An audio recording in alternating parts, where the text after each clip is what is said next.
नमस्कार। कार्यक्रम हाम्रो विराटनगर राम्रो विराटनगरमा यहाँहरू सबैलाई स्वागत छ। म मेनुका डुम्जन। मोरङको विराटनगर महानगरपालिकाको प्रस्तुति हाम्रो विराटनगर राम्रो विराटनगर कार्यक्रम प्रत्येक महिनाको पहिलो बिहीबार एनटिभी इटहरीबाट यसै समयमा प्रसारण हुने गर्छ। मोरङको विराटनगर महानगरपालिकाको गतिविधिलाई आम जनतासम्म पुर्याउने तथा महानगरपालिकाले गरेका राम्रा कामलाई अन्यको लागि सिकाइ बनाउने यस कार्यक्रमको उद्देश्य हो। विराटनगर महानगरपालिकाले गरेका विकास निर्माण, स्वास्थ्य, शिक्षा, पर्यटन र पूर्वाधार क्षेत्रमा गरेका उपलब्धिहरूका साथै न्यायिक समितिले गरेका विविध कार्यलाई पनि हामी यस कार्यक्रममा प्रस्तुत गर्ने गर्छौं। विराटनगर महानगरपालिकाले गरेको काम स्थानीयसम्म पुर्याउने तथा स्थानीयका गुनासो र चासोलाई महानगरपालिकासम्म पुर्याउन हाम्रो विराटनगर राम्रो विराटनगर कार्यक्रमलाई पुलको रूपमा प्रयोग गर्नेछौं। आजको अङ्कमा विराटनगर महानगरपालिकाको आन्तरिक राजस्व सङ्कलन सम्बन्धी रिपोर्ट, महानगरपालिकासँग जनताको अपेक्षा र गुनासो तथा अन्त्यमा विराटनगर महानगरपालिकाको आगामी आर्थिक वर्ष 2082-83 को बजेट खर्चको अवस्था, राजस्व सङ्कलनको तयारी र विराटनगरको विकास निर्माणको स्थितिबारे विराटनगर महानगरपालिकाकी उपप्रमुख शिल्पा निराला कार्कीसँग गरिएको कुराकानी प्रस्तुत गर्नेछौं।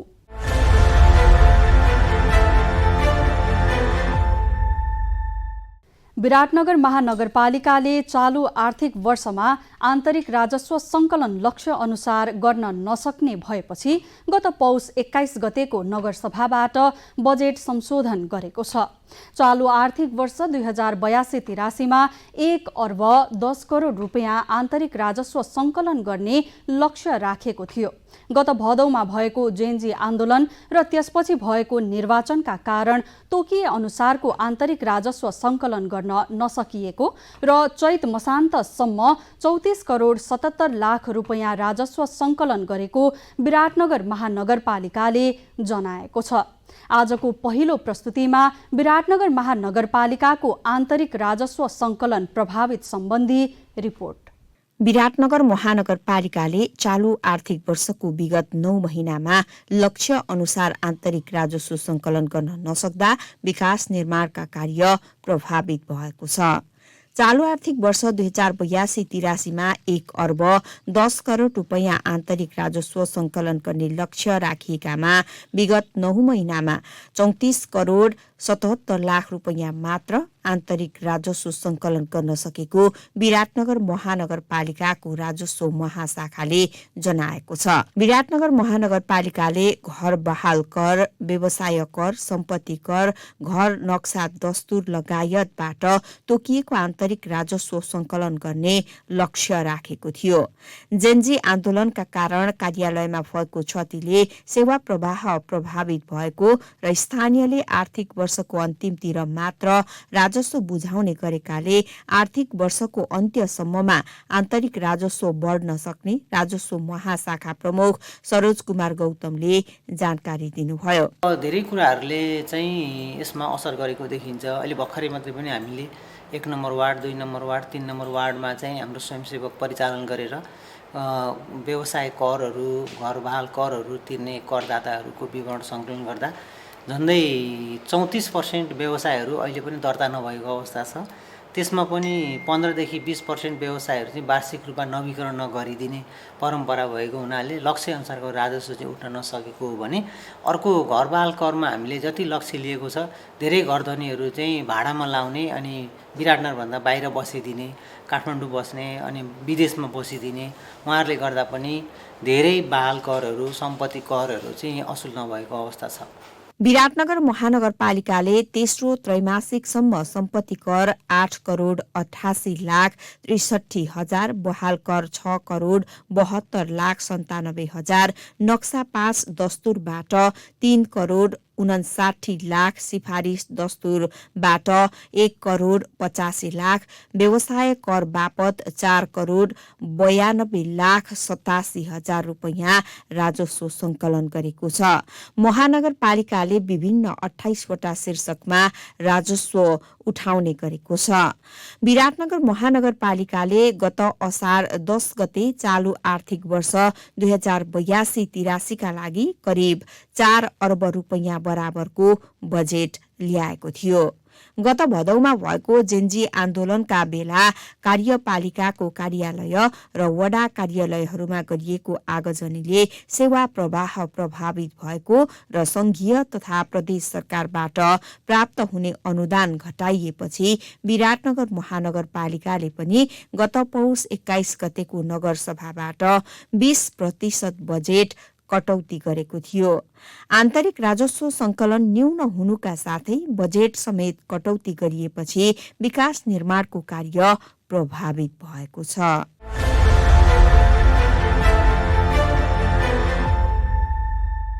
आन्तरिक राजस्व संकलन प्रभावित सम्बन्धी रिपोर्टपछि विराटनगर महानगरवासीको अपेक्षा र गुनासो जस्ताको त्यस्तै। पार्किङ भने जहाँ फिक्स हुन्छ त्यहाँ गर्नु पर्यो।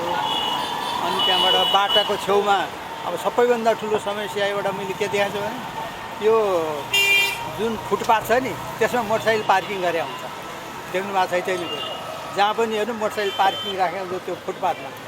त्यो किन गरे हो मैले बुझाएको छैन। त्यो पनि गर्नु भएन। अरू कुरो सरसफाइ यताउति सबै केही पर्यो भने नगरपालिका चाहिँ जनताबाट सजिलै उपलब्ध होस् त्यस्तो एउटा सिस्टम बनाउनु पर्छ। प्राय नाका बाहिरको हाम्रो भन्सार बाहिर नाका बाहिर जोगमनीतिरका सिटिज त्यहाँका जनताहरू आएर यहाँका सिटी रिक्साहरू भाडामा लिएर चलाइरहेछन्, जसले गर्दा मान्छे थोरै भएर मान्छेभन्दा बढी सिटी रिक्सा भएको देखिएको पाइरहेछ। र अर्को चाहिँ के म भन्न चाहन्छु हाम्रो मेयर साहबलाई विराटनगरकोलाई कि जुन बाटोघाटो हाम्रो अहिले खाल्डाखुल्डी छ जसले गर्दा थुप्रो एक्सिडेन्टहरू दिनदिनै 2 दिन 4 दिनमा हामी सुनिरहेछौँ। घरि बरगाछीमा, घरि बुढीगङ्गामा, घरि कता होइन, यो सबको पनि व्यवस्थापन गर्नु पर्यो।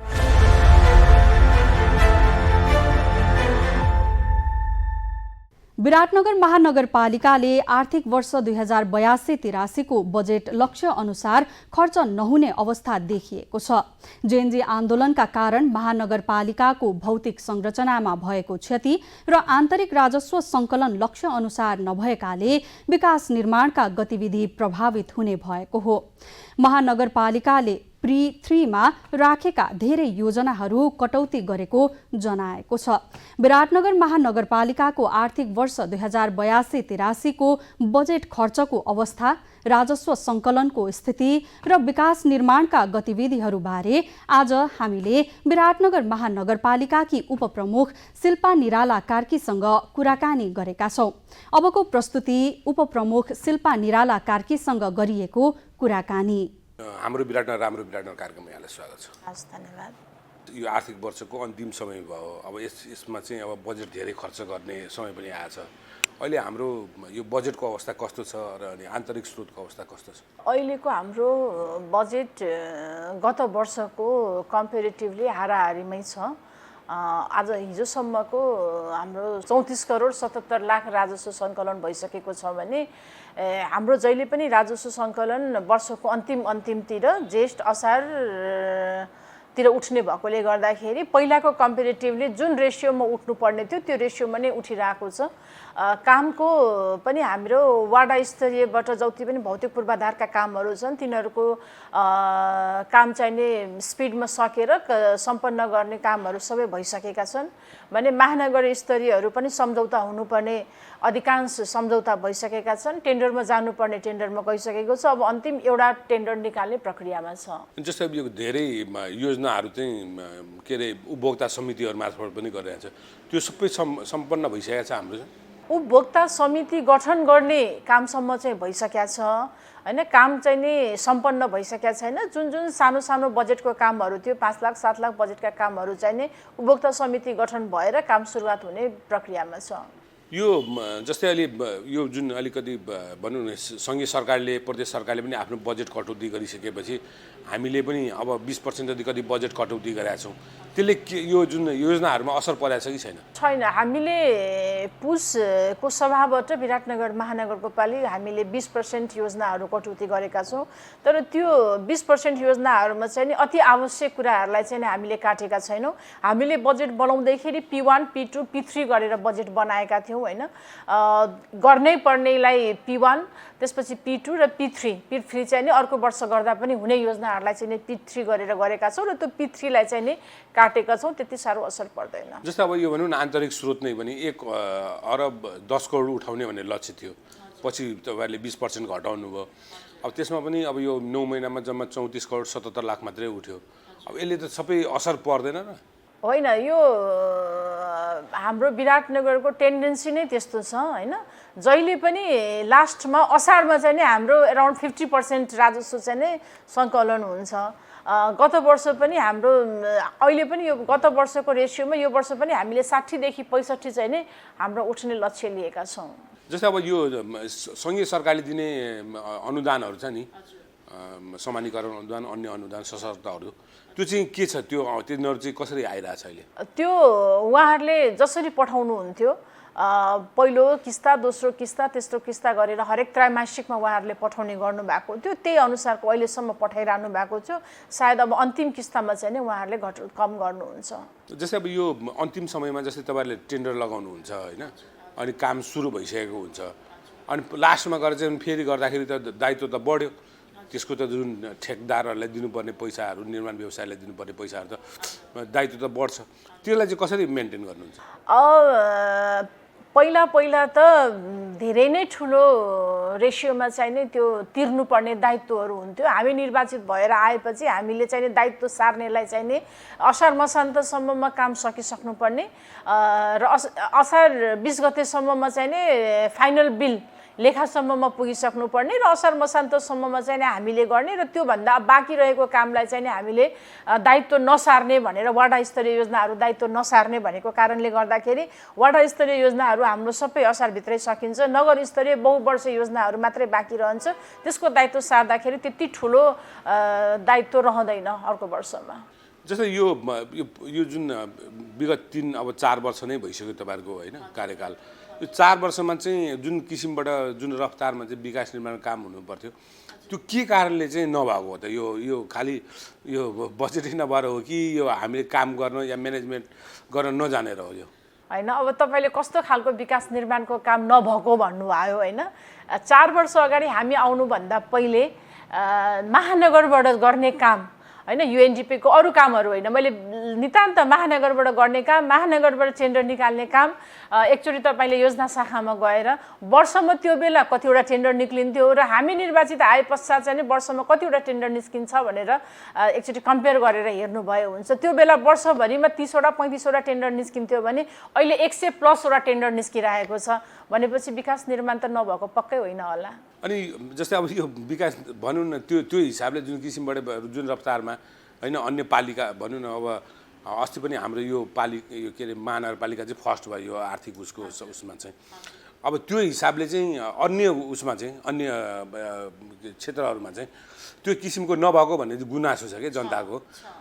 त्यसलाई चाहिँ कसरी के भन्नु? त्यो यस्तो नभएको भन्ने होइन, भएको हो। तर विराटनगर महानगरपालिकाको चाहिँ जुन साधन स्रोत छ, साधन स्रोत चाहिँ नि विराटनगरको आवश्यकता, जसरी हिजोको दिनमा 18 नम्बर वार्ड 19 नम्बर वार्ड एउटा गाउँपालिका थियो होइन, त्यसलाई चाहिँ नि महानगरको अरू वाडा सरह बनाउनको लागि त्यहाँ थुप्रै बजेटको लगानी गर्नुपर्ने, महानगरको आवश्यकता र जनताको अपेक्षा होइन यसो भइदिए हुन्थ्यो भन्ने धेरै भएको र हामीसँग चाहिँ नि सीमित साधन स्रोत भएको कारणले गर्दाखेरि चाहिँ नि सोची अनुरूपको धेरै ठुलो विकासको फड्को नमारेको भए तापनि जति हामीसँग बजेट छ त्यसलाई चाहिँ नि हामीले सही सदुपयोग गरेर काम गरेको बापतले नै अस्ति हामी प्रथम पनि भएका थियौँ।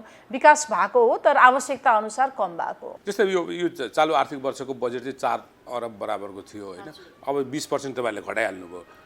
अब चाहिँ फेरि घटाउनु पर्ने आवश्यकता सम्भावना छ कि छैन, के छ यो? अब हाम्रो कार्य सम्पन्न भइसक्दाखेरि हामीले 60-70 हामीले हरेक वर्ष कार्य सम्पन्न चाहिँ नि हाम्रो विकास निर्माण कार्य सम्पन्न हेर्नुभयो भने गत वर्षहरूमा पनि विराटनगर महानगरपालिका जहिले पनि पहिलो दोस्रो भएको छ हैन। कम्पेरिटिभली काठमाडौँमा धेरै विकास भएको भने तापनि काठमाडौँ जहिले पनि अन्तिम भएको छ बजेट खर्च गर्नेमा। त्यो अनुसार हामीले म्याक्सिमम बजेट खर्च गरेका नै छौँ र यो वर्ष पनि हामीले गर्छौँ। यो जस्तै अस्ति अब जस्तै अहिले विकास निर्माणकै कुरो गर्दाखेरि अस्तिको जुन जेनजी आन्दोलन भदौ 23 र 24 गतेको जुन आन्दोलन भयो त्यसको कारणले गर्दाखेरि पनि तपाईँहरूको धेरै भौतिक संरचनाहरू चाहिँ जल्यो होइन, वडाहरू जल्यो। यसले गर्दाखेरि कतिको तपाईँहरूलाई अलिकति पछाडि पार्यो, यो जुन तपाईँहरूको जुन रफ्तार थियो त्यसलाई चाहिँ रोकिदियो? त्यो पक्कै पनि पछाडि पार्यो। हाम्रो महानगरको भवनदेखि लिएर बाँकी 9-10 वटा भवनहरू चाहिँ नि हाम्रो क्षतिग्रस्त भयो होइन। काम सुरु गर्नलाई नै हामीलाई मङ्सिर पुस नै लाग्यो। काम सुरु गर्नलाई साउनदेखि गर्नुपर्ने कामहरू भदौमा भएको आन्दोलनले गर्दाखेरि चाहिँ मङ्सिर पुसबाट नै काम सुरु भयो, जसले गर्दाखेरि आज अहिलेसम्म पनि हामीले टेन्डर निकाल्ने प्रक्रियाहरू अहिलेसम्म भइरहेको छ। त्यसले असर त गर्यो, तर हाम्रा महानगरपालिकाका कर्मचारीहरूले अझ बढी समय दिएर छिटो छरितो काम निकालिरहनु भएको छ। त्यति धेरै ठुलो यसले चाहिँ नै अप्ठ्यारो नपार्ला। जस्तै अब त्यो जुन भनौँ न 1 अरब जतिको क्षति भयो भनेर तपाईँहरूको एउटा तथ्याङ्क निकाल्नु भएको छ। अब त्यो 1 अरबको त जुन भनौँ न बाटोघाटो या सिँचाइ या खानेपानीमा जुन तपाईँहरूले बजेट गर्नुहुन्थ्यो त्यो त सबै आन्तरिक उसमै यो पूर्वाधारमा जान्नै भयो। यसले गर्दाखेरि पनि तपाईँहरूलाई अलिक असर पऱ्यो कि परेन? असर पऱ्यो। मैले अघि पनि भने यो वर्ष हामीले जुन त्यो P3 को लागि हामीले राखेका योजनाहरू थियौँ, हामीले विराट राजाको दरबारको लागि चाहिँ केही गर्ने भनेर योजनाहरू बनाएका थियौँ, त्यस्तै अरू थुप्रै योजनाहरू थियो। ती योजनाहरू चाहिँ नि हामीले कटौती गर्यौँ। नयाँ कुराहरू गर्ने भनेर राखेका योजनाहरू कटौती गऱ्यौँ। बहुवर्षीयका बजेटहरू थियो, योजनाहरू थियो, यो वर्ष चाहिँ जसरी पनि हामीले सम्पन्न गर्ने भनेर राखेका बहुवर्षीय योजनाहरूलाई चाहिँ नि हामीले फेरि अर्को वर्षको लागि पनि तान्नु पर्यो। त्यो बजेट चाहिँ नि हामीले यी भवन निर्माणहरूमा खर्च गर्नु पर्यो। असर पर्यो। यति अर्को वर्षसम्म लामो गरेर काम हुने भयो, यही वर्ष सम्पन्न हुने काम चाहिँ नि 1 वर्ष अझ ढिला हुने भयो। जस्तै अब यो तपाईँले आन्तरिक स्रोत बढाउने योभन्दा अगाडि त्यो वडामा गएर चाहिँ होइन के अरे सचेतना कार्यक्रमहरू होइन कर सङ्कलन अभियान नै चलाउनु भएको थियो। त्यो चाहिँ अहिले अलि सुस्त जस्तो देखिन्छ। यसलाई चाहिँ बढाउनेतिर सुस्त त छैन होइन। अहिले पनि हामीसँग 4-5 जना स्वयंसेवकहरू हरेक वार्डमा जाँदै हुनुहुन्छ। सुरुमा हामीले काम सुरु गर्दा थुप्रै सङ्घ संस्थाहरू उद्योग व्यवसायहरू दर्ता नगरेको र उनीहरूलाई चाहिँ नि एकदमै दबाब दिएर गर्नुपर्ने थियो। त्यतिखेर चाहिँ नि मिडियामा धेरै आयो। अब अहिले चाहिँ नि कम भएको छ, न्यून छैन। एउटा वार्डमा हिजो 50 वटा 100 वटा भेटिन्थ्यो भने आज 10 वटा 15 वटा भेट्ने छ। 3 चोटि 4 चोटि गएकोले गर्दाखेरि प्रचारबाजी कम भएको हो। हाम्रो अभियान चाहिँ निरन्तर छ। जस्तै यो एउटा घर बाल कर भन्ने जुन तपाईँहरूले सर्वोच्च अदालतमा मुद्दा जितेर पनि त्यसले गर्दाखेरि भनौँ न 753 एउटै पालिकालाई सजिलो पनि भयो। त्यो चाहिँ तपाईँहरूको कार्य उसमा क्षेत्राधिकारभित्र पर्छ के अरे त्यता त्यो चाहिँ नि हामीलाई अहिले पनि दिन मानिरहनु भएको छैन होइन।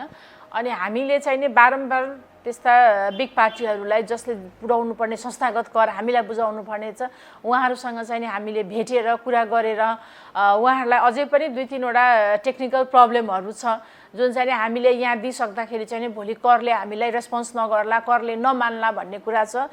अस्ति हामीले यहाँ कर कार्यालयको हाकिमसँग पनि बसेर कुरा गऱ्यौँ। हामीले मुद्दा जितिसकेको अवस्था छ भनेपछि उहाँले त्यो पत्र चाहिँ नि एकचोटि हाम्रो माथि केन्द्रीय कार्यालयमा पठाउँ, त्यहाँबाट चाहिँ नि हामीलाई के रेस्पोन्स आउँछ भनेर भन्नुभएको छ। हाम्रो त्योतर्फ पनि हामी लागि परेका छौँ। सायद असार अन्तिमसम्म पनि उहाँहरूले बुझाउनु पर्ने चाहिँ यतै बुझाउनुहुन्छ होला भन्ने आश गरौँ।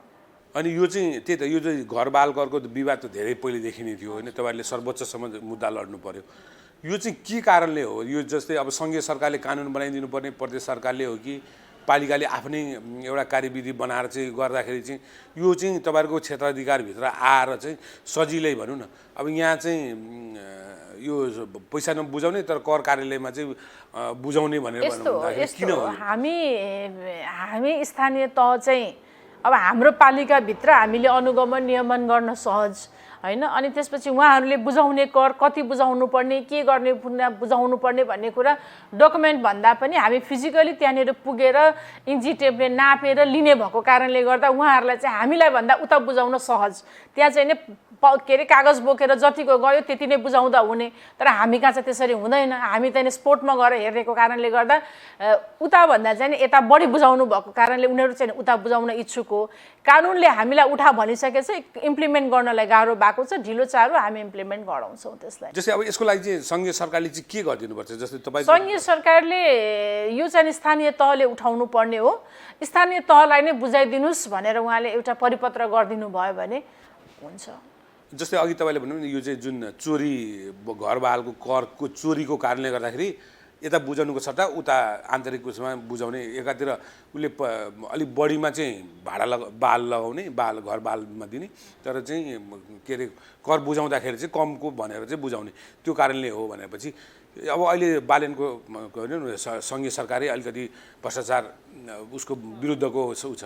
यो बेलामा चाहिँ सरकारलाई के सङ्घीय सरकारलाई चाहिँ के छ तपाईँको आग्रह? हामीले अहिलेको सङ्घीय सरकारबाट हामीले ठुलो अपेक्षा लिएका छौँ। सुशासन चाहिँ नै कायम गर्ने जुन प्रतिबद्धताका साथ उहाँहरू जानुभएको छ, त्यो सुशासन चाहिँ उहाँहरूले कायम गर्नुहुन्छ भनेर हामी विश्वस्त छौँ। र यो घरबहाल करमा पनि सङ्घीय सरकारको ध्यान केन्द्रित हामीले गराउँदैछौँ र त्यसतर्फ उहाँहरूले चाहिँ एउटा परिपत्र जारी गर्नुहुन्छ भन्ने कुराको विश्वास लिएका छौँ। जस्तै अब यो त घरबाल करको भयो, यो घर नक्सा पनि बनाउँदैनन् रे सरकारी उहरूले। जस्तै भनौँ न विराटनगर एयरपोर्टै बनाएको छ, उसले अहिलेसम्म तपाईँको उसमा चाहिँ तपाईँको क्षेत्राधिकारभित्र पर्ने होइन, पालिकामा अनिवार्य नक्सा पास गर्नुपर्ने भनेर त्यो गरेको छैन, के गर्दै हुनुहुन्छ?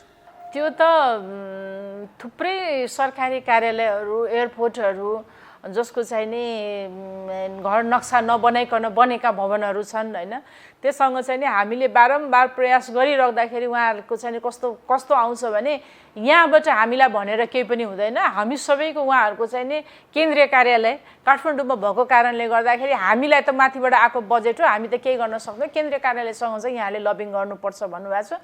हाम्रो सम्बन्धित शाखाले बारम्बार पत्राचार गरेको छ, हामी लागेका छौँ। अनि जस्तै अब अरू सर्वसाधारणको भयो भने तपाईँ घर रोक्नुहुन्थ्यो भन्नु न, केन्द्रमै योभन्दा अगाडि महानगरपालिकाका मेयर होइन, अहिलेको वर्तमान प्रधानमन्त्री नै हुँदाखेरि पनि उहाँहरूले चाहिँ बुरा हस्तक्षेप गर्नुहुन्थ्यो।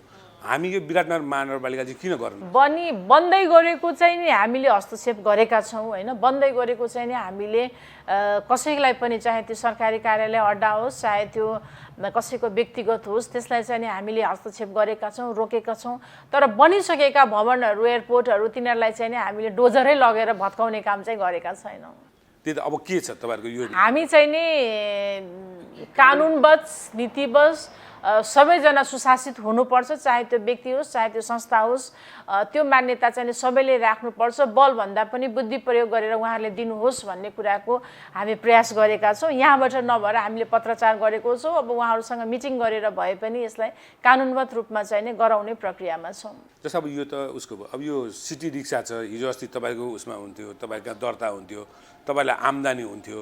अब अहिले त्यो सिटी रिक्सा प्रदेश सरकारले फेरि उसले आफ्नो कर सङ्कलनको त्यो दर्ताको उसमा चाहिँ लिएर गएको छ, त्यसले कतिको असर पारेछ हामीलाई राजस्वमा? अब कानुनले सिटी रिक्सा प्रदेश सरकारको मातहतभित्र रहने प्रावधान स्थानीय कानुन हाम्रो कानुन अनुसार भएको भए तापनि बिचमा चाहिँ नि प्रदेश सरकारहरू व्यवस्थित नहुन्जेलसम्म, जब प्रदेश सरकार निर्माण भयो त्यो प्रदेश सरकार चाहिँ व्यवस्थित नहुन्जेलसम्म स्थानीय तहलाई दिएको थियो होइन। तर अब अहिले प्रदेश सरकारहरू आफ्नो आफ्नो सबै ठाउँमा व्यवस्थित भइसकेपछि फेरि प्रदेश सरकारले चाहिँ नि त्यो यो चाहिँ नि हाम्रो मातहतभित्र हो भनेर उहाँहरूले फिर्ता लिएर जानुभयो। त्यसले हाम्रो राजस्वमा त अप्ठ्यारो परेकै छ होइन, तर राजस्वमा पनि त्यो 60-40 आउँछ। सम्पूर्ण हाम्रो अधिकार क्षेत्रबाट गए तापनि हामीले पाउनुपर्ने राजस्व चाहिँ नि हामीले पाउँछौँ। तर सिटी रिक्साहरू व्यवस्थापनमा चाहिँ कस्तो हुँदो रहेछ भने यो चाहिँ नि बजारमा कुदेको, स्थानीय तहमा कुदेको, र स्थानीय सरकार भनेको चाहिँ नि जनताको हत्केलाको सरकार जतिखेर पनि सजिलो पहुँच भएको कारणले गर्दाखेरि कम्प्लेन अधिकांश हामी कहाँ आउँछ र हामी बाध्य हुन्छौँ यो अहिले हाम्रो अधिकार क्षेत्रभित्र छैन, हामीले अहिले कुनै पनि उहाँहरूलाई दण्ड जरिवाना केही पनि गर्न सक्दैनौँ, यो चाहिँ नि प्रदेशको मातहतमा छ, यातायात कार्यालयमा जानुस् भनेर हामीले पठाउँछौँ। यद्यपि यति गर्दा गर्दै पनि हामीले यहाँको ट्राफिकसँग मिलेर सिटी रिक्साहरूलाई चाहिँ ज्याकेट दिने होइन, उनीहरूलाई चाहिँ लाइसेन्सहरू चेक गर्ने, सिटी रिक्सालाई चाहिँ व्यवस्थित गर्ने, ट्राफिकसँग मिलेर चाहिँ हामीले थुप्रै कामहरू गरेको छौँ।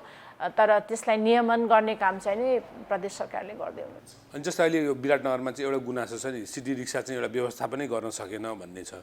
यो तपाईँहरूको दुईवटा प्रदेश सरकारले चाहिँ आफ्नो अधिकार लिने, तपाईँहरूले चाहिँ छोडिदिने पुरै, तपाईँहरूले चाहिँ पुरै छोडिदिएको। त्यसले गर्दाखेरि त दुःख पाउने भने त स्थानीयले पाए। ट्राफिक व्यवस्थापन त भएन, नहुँदाखेरि त दुर्घटना हुनेदेखि लिएर सबै कुरा त यहाँ स्थानीयले भोग्नुपर्ने हुन्छ। अब यो कुरोलाई चाहिँ के गरी चाहिँ मिलाउन सकिन्छ? अब हामीले ती सिटी रिक्साहरूलाई रोकेर पनि, कडाइ गरेर पनि, व्यवस्थित गरेर पनि तिनीहरूलाई हामीले 100 रुपियाँ पनि 10 रुपियाँ पनि जरिवाना लिने अधिकार हामीलाई छैन हैन। जसरी अरू सर्वसाधारणले मुखले भन्ने काम हुन्छ त्यसरी नै हाम्रो अधिकार क्षेत्रभित्र चाहिँ मुखले भन्ने मात्रै छ। ट्राफिकहरूलाई चाहिँ हामीले बारम्बार बोलाएर यसलाई चाहिँ व्यवस्थित गर्नु भनेर मुखले भन्न मात्रै सक्छौँ। र अब तपाईँहरूले पनि एकचोटि गएर चाहिँ यो प्रदेश सरकारसँग यो सिटी रिक्साको बारेमा चाहिँ कुरा उठाइदिनु भयो भने अझ प्रभावकारी हुन्थ्यो कि। अब यो अन्त्यमा चाहिँ हाम्रो यो जुन यसपल्ट चाहिँ जुन किसिमको हाम्रो लक्ष्य छ नि, राजस्वको लक्ष्यहरू, त्यसको लागि चाहिँ अब भनौँ न 2-3 महिना छ। यो 3 महिनामा चाहिँ हामी अलिकति बढी राजस्व सङ्कलन गर्ने के अभियानहरू त्यस्तो केही चलाउने योजना छ? होइन, हामीले जसको धेरै बाँकी छ उनीहरूलाई चाहिँ बोलाउने, उनीहरूको फर्ममा गएर, फ्याक्ट्रीमा गएर उनीहरूलाई भेट्ने, राजस्व शाखा महाशाखा प्रमुख सँगसँगै म पनि लागिरहेको छु हैन। र सबैले भन्नुहुन्छ वर्षको अन्तिमसम्ममा हामी दिन्छौँ भनेको छौँ, तर हामीले जति लक्ष्य लिएका छौँ त्यो 100% पुर्याउन नसके पनि लास्ट इयरको जति चाहिँ नि हामी पुर्याउँछौँ।